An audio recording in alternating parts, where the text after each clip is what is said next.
দেখেন গরুর পূজা কিভাবে শুরু হয় পৃথিবীতে প্রথম।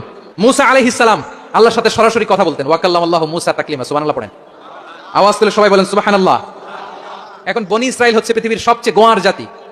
তারা বলে, মুসা তুমি যে আল্লাহর সাথে কথা বলো আমরা তো দেখি না, তুমি যে কথা বলো আমরা তো শুনি না, তো কি করতে হবে? বনি ইসরাইল বলে, আমাদের মধ্য থেকে 70 জন নিয়ে যাইতে হবে তোর পারে।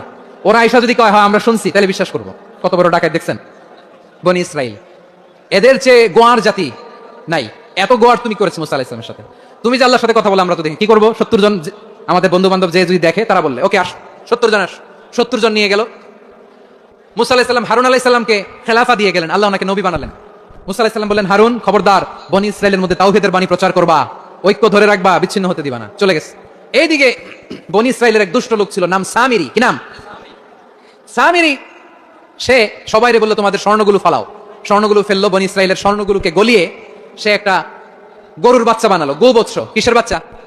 দেখেন গরুর পূজা কিভাবে শুরু হয় পৃথিবীতে প্রথম। গোবৎস পূজা, গরুর বাচ্চার পূজা কিভাবে। সে স্বর্ণ গলিয়ে গরুর বাচ্চা করে